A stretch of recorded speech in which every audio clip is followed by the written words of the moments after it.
Hey troopers, Sergeant Taylor here, and welcome to another episode of the CavCast. For tonight's episode, I want to talk briefly about two topics, and uh, they're in heart of 1st Battalion's recruitment drive, and hopefully it benefits all of the regiment. So first off, I want to talk about the onboarding process into the CAV.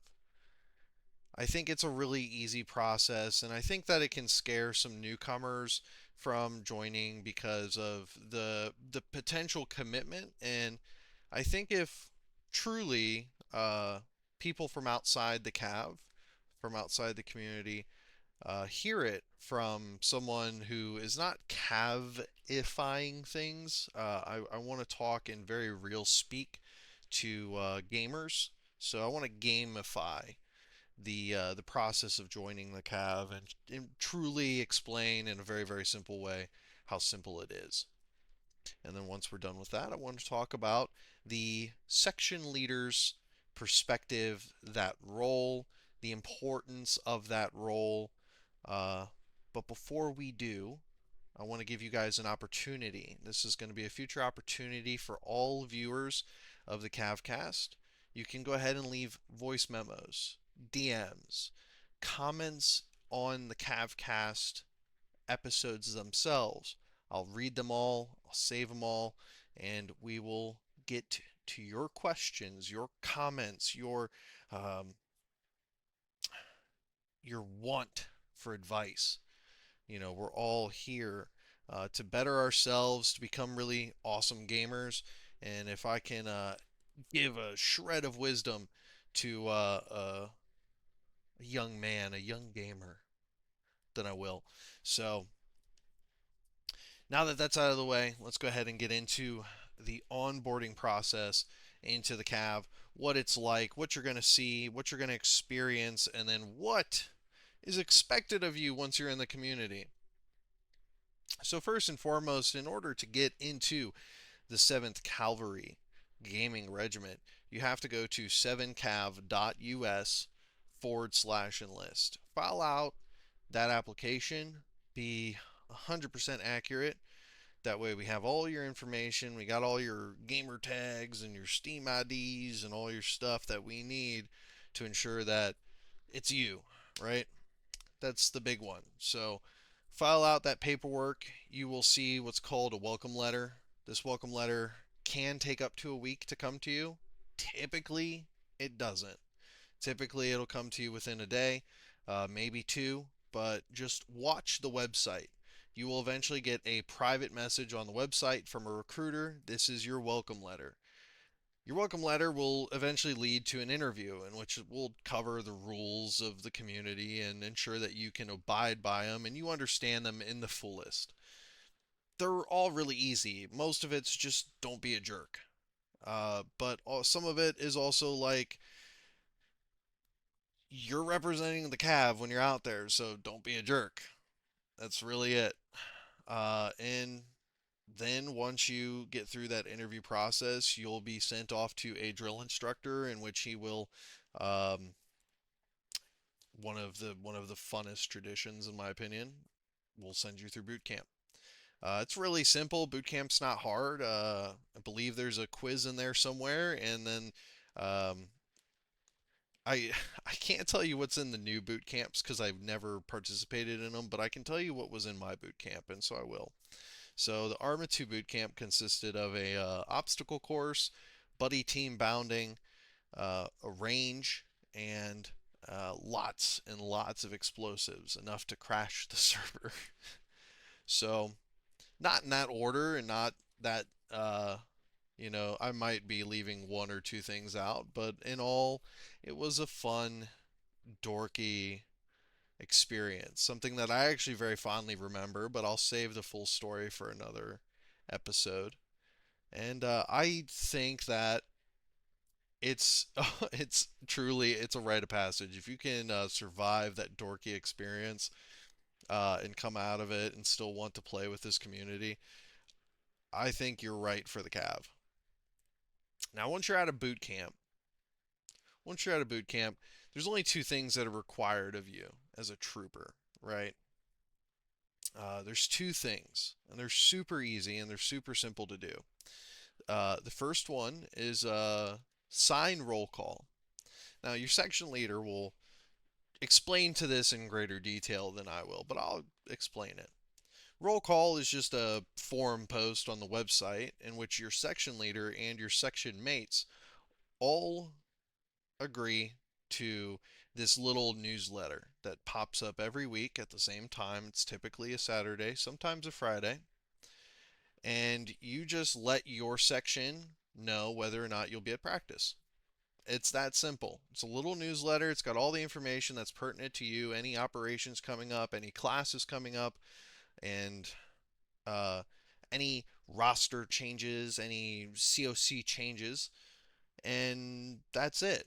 And typically, if your section leader's worth his weight in salt, he'll put a copy and paste response at the bottom of your roll call. So that way there's literally no typing involved.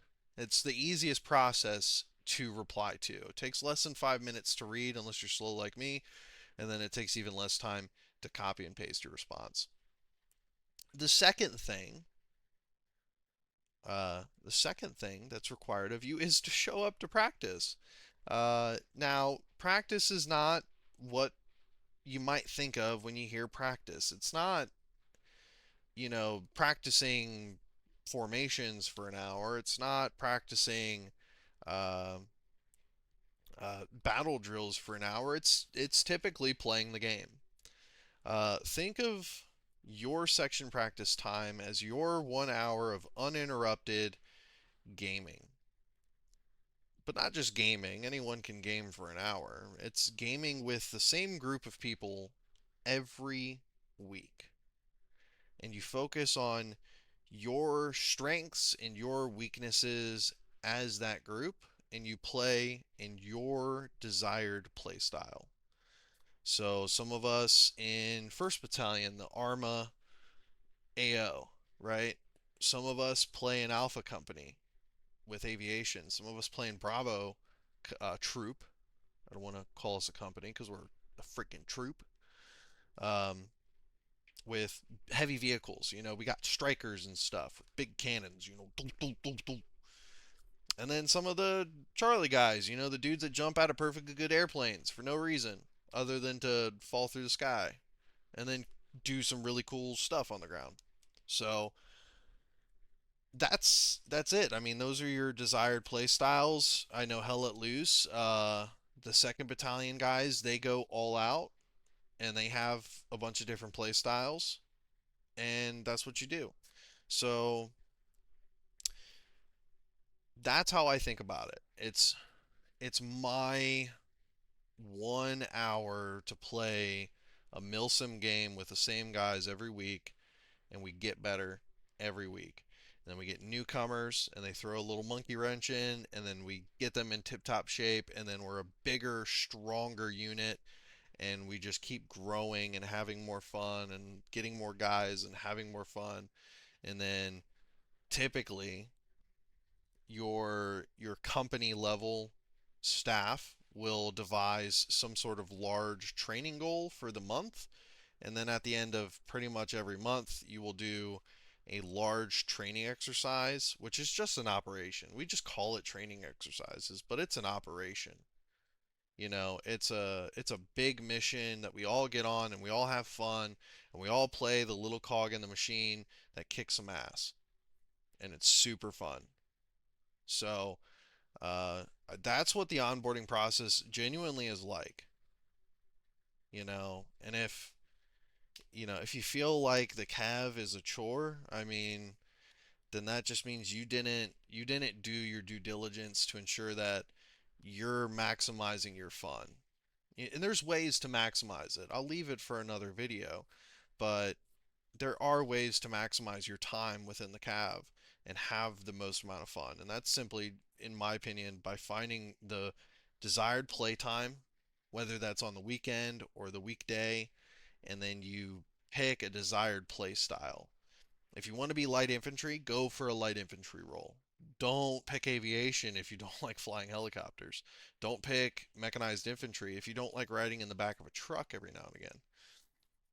So pick a desired way to play, pick a perfect game time that you want to play that game every week, and then that's it. That's your baseline CAV experience. Now, you can get more out of the CAV. You can join operations or you can join classes, and again, we'll talk about those later. But there's more content out here than just your section practice. But your weekly duties, your weekly fun, your mandatory fun is the 1 hour. Now, if like life pops up, like you're having a baby, obviously go have a baby. Everyone will be here. We'll see you whenever you can get back, and we'll all be happy about the new trooper, right? The new little one. Uh, but you know, that's what we look for. We look for guys who just want to have 1 hour of concentrated fun playing a game a specific way in a specific style, and that's it. Okay. I hope that was like super easy, and like really easy for anyone to digest. Because that was about as easy as I could put it. Um, and then this goes out to the section leaders. So section leaders, uh, I love the role of being a section lead. It's my favorite thing to do.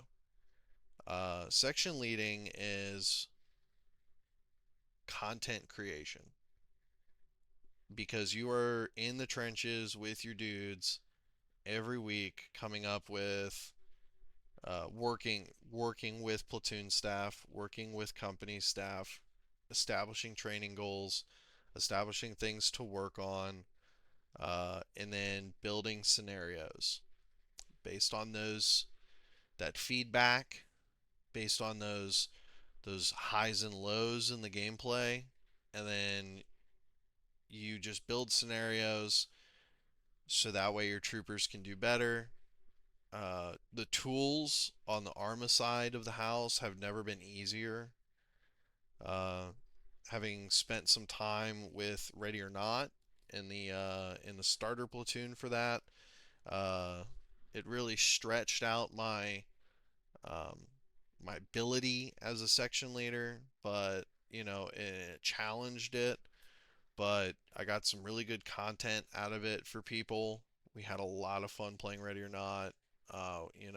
With the guys I got now in Arma 3, we got lots of good time, lots of quality content out of that. We still get quality content out of it with new maps, new play styles. I know Bravo Troop has gone from, working with Bradley's, 3, 4 years ago to now working with Strikers to, they were CAV scouts and now we're just mechanized infantry again. And,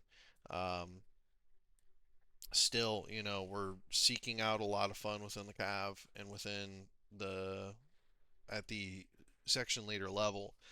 And you know, I feel like the section leader should focus like majority. It should be fun. Every SP should be fun. You should have your guys ripping and roaring every weekend or every week, having a good time. Focusing on seeking out that fun, driving good quality content, and then the rest will come, right? If your guys are having fun, they'll have fun improving. If you guys aren't having fun, they're just gonna slog through it. It'll turn into a chore, and then trooper retention goes down because the thing that they came here to do is not happening. They came here to have fun. They didn't come here to sit through a TED talk about tactics. Some guys like that. I'm not knocking their fun, but you gotta read the room, and if the room is saying they're not having fun, there's some improvement on at least on the SL side of the house. But yeah, that squad level trooper, that squad leader trooper, is one of the most important content creators for the CAV because they are what takes a group of 10 guys and they rally them every week and they provide content for them every week. whether it's stuff that they're going over or it's stuff that they need to go over, or even it's just they want to have fun. That's what that section leader is for.